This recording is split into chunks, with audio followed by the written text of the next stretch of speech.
Welcome to the lecture on linear programming problem module 5. In this module, we will discuss dual simplex method and revised simplex method. The usual simplex method, which we have already discussed in the previous modules, can be termed as primal simplex method in order to distinguish it from dual simplex method. In the primal simplex method, the optimal solution is obtained by changing the bases in each iterations, that is from iteration to iteration. We start with a basic feasible solution and we proceed towards optimality. In the dual simplex method, we start and maintain optimality condition, which is Zj minus Cj greater than or equal to 0 for all j, and proceed to find the condition for feasibility which is to be satisfied. The general nature of both the methods is that we need to find entering vector and departing vector in each iteration, and both the methods ensure that the value of the objective function continuously monotonically increases or decreases in the successive iterations. Now, let us start discussions on dual simplex method. It is important to note that in solving an LPP in simplex method, we observe every basic solution with all Zj minus Cj greater than equal to 0 may not be feasible, but any basic feasible solution with all Zj minus Cj greater than equal to 0 is certainly an optimal solution. Some typical problems for which it is possible to find infeasible but optimal initial solution can be solved by dual simplex method. So, to start with dual simplex method, we need a solution which is optimal but infeasible. In dual simplex method, in the successive iterations, as I have already discussed, that we should proceed towards feasibility maintaining the optimality, and at the iteration where the basic solution becomes feasible, we get the required optimal basic feasible solution. Further, we notice that in regular simplex method, Zj minus Cj less than 0 indicates the corresponding dual constraint is not satisfied, that is, the dual is infeasible.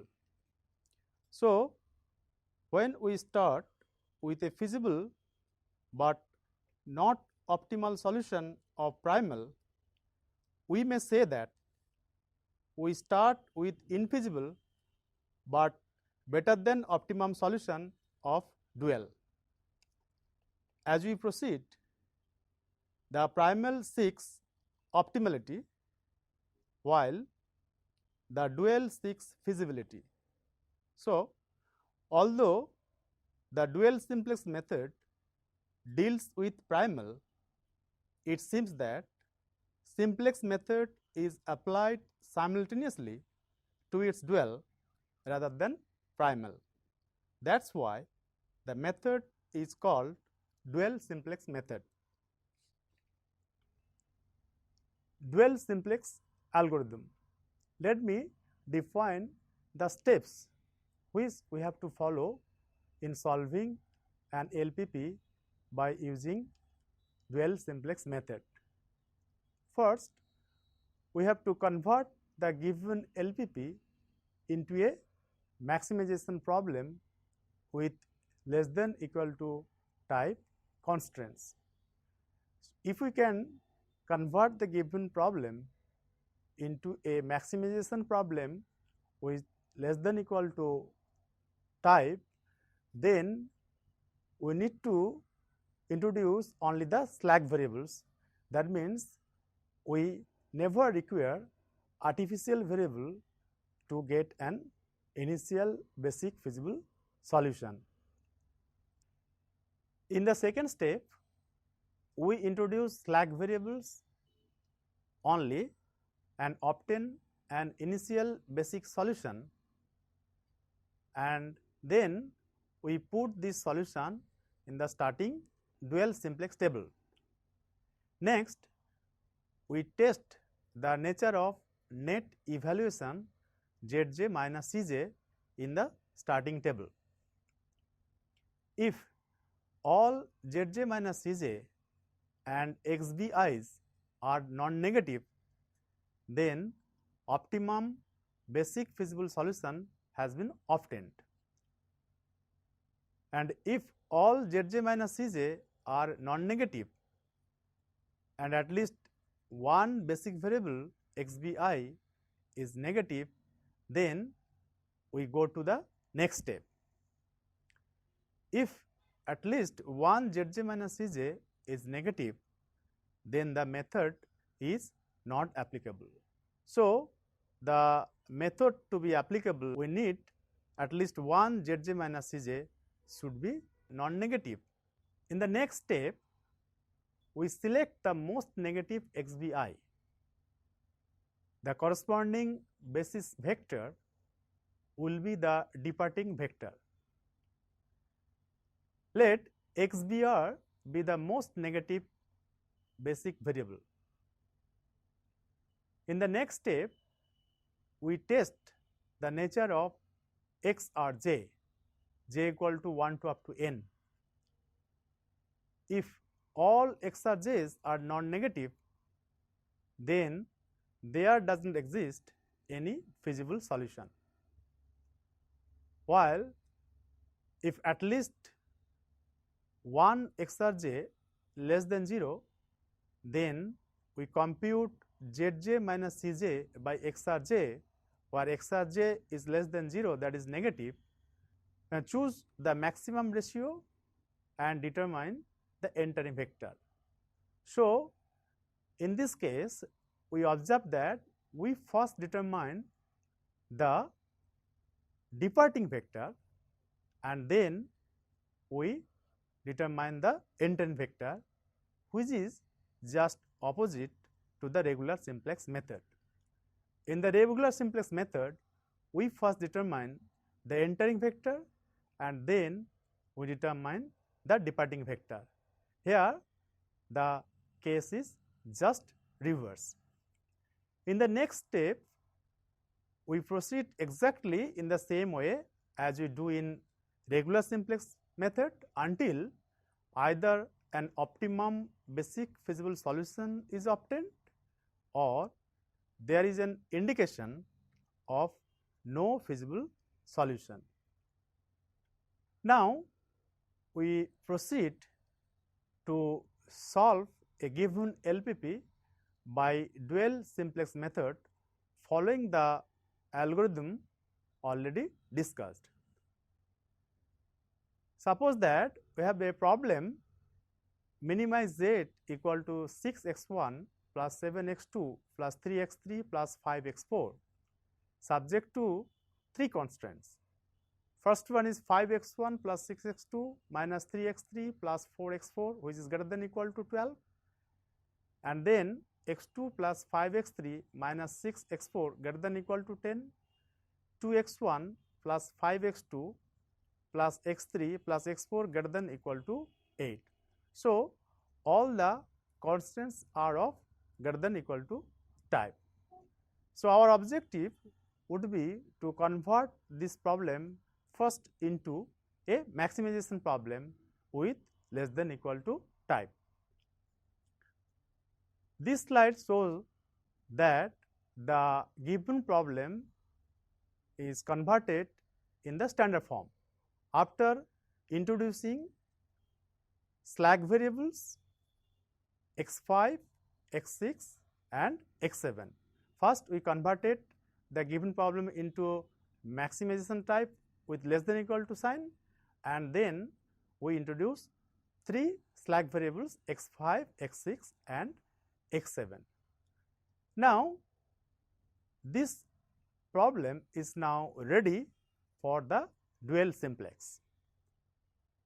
In the first iteration of the dual simplex table, we see that Zj minus Cj is greater than equal to 0 for all j, that is the optimality condition has been satisfied, but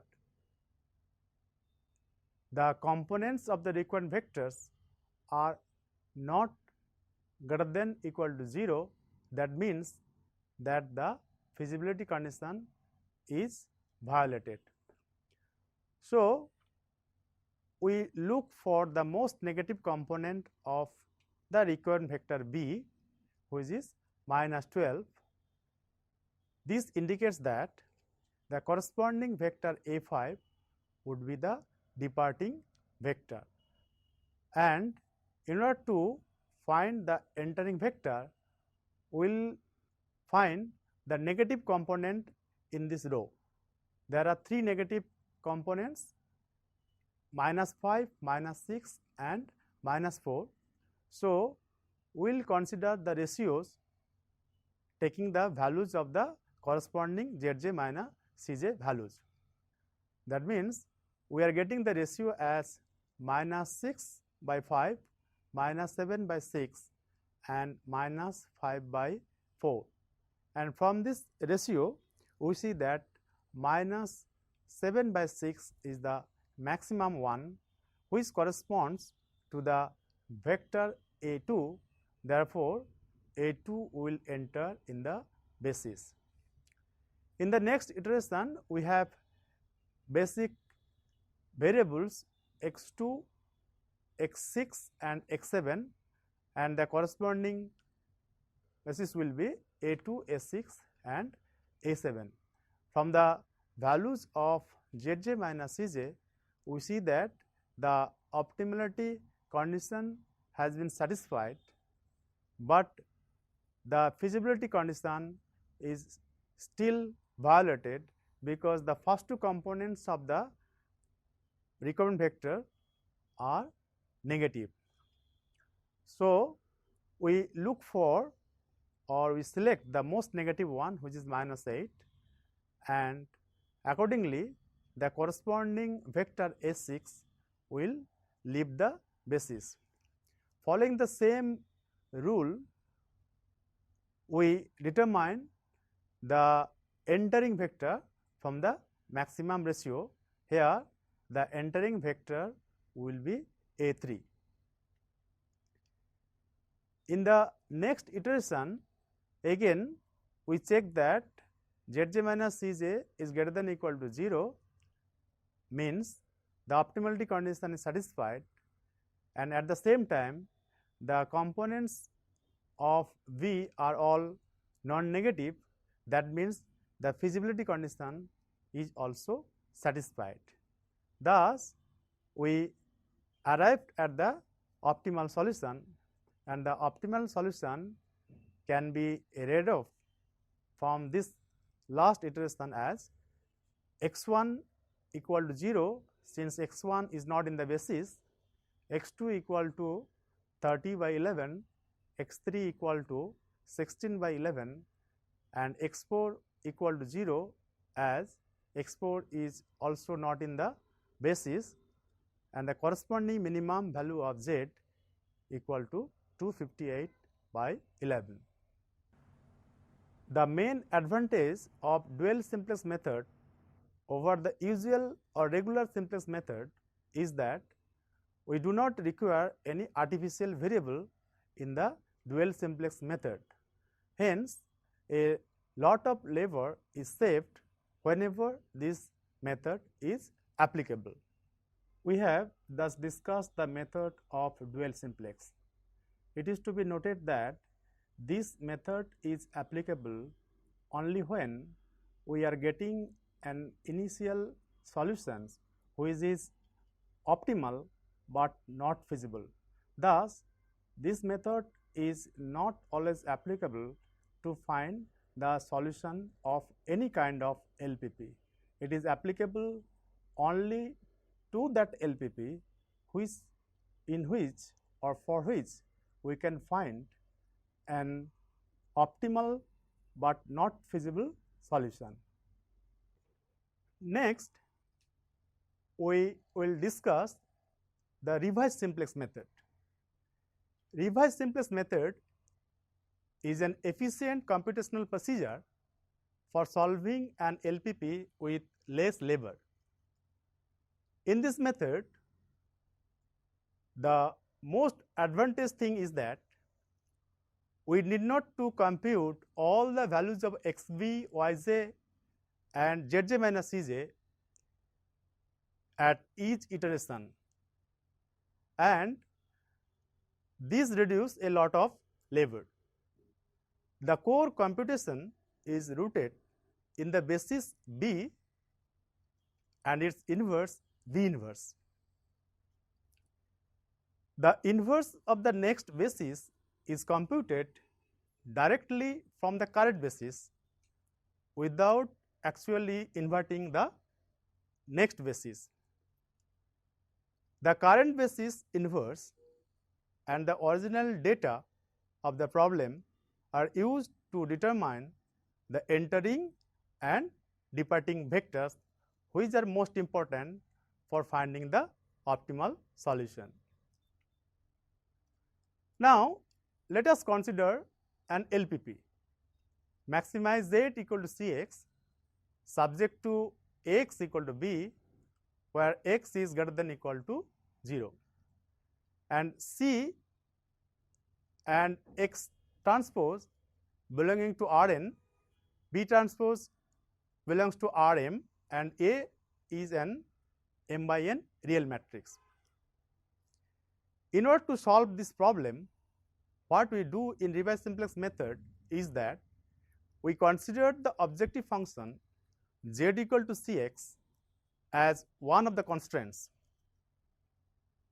and then we seek a solution to the new system of m plus 1 simultaneous linear equations in n plus 1 variables, which are z, x1, x2 up to xn, such that z is as large as possible.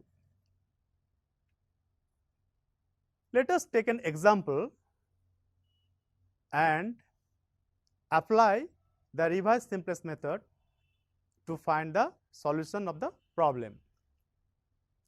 The problem is given as maximize z equal to x1 plus x2 plus 3x3 subject to 3x1 plus 2x2 plus x3 less than equal to 1, 2x1 plus x2 plus 2x3 less than equal to 2, where the decision values x1, x2, x3 all are non-negative. This problem can be put in standard form as maximize z equal to x1 plus x2 plus 3x3 subject to 3x1 plus 2x2 plus x3 plus x4, which is a slack variable added here, is equal to 1, and the next constraint 2x1 plus x2 plus 2x3 plus x5, which is again a slack variable added here, is equal to 2, and also xj is greater than equal to 0 for all j equal to 1 to up to 5. We may write the constraint in the following form. First one is z minus x1 minus x2 minus 3x3 equal to 0, which is due to the consideration of objective function as constraint, and the next one as the usual constants given in the problem. Here ages and v vectors are this: a0 equal to 1 0 0, which is obtained from the first column, and then similarly we obtain the column vectors a1, a2, a3, a4, a5 and the requirement vector b.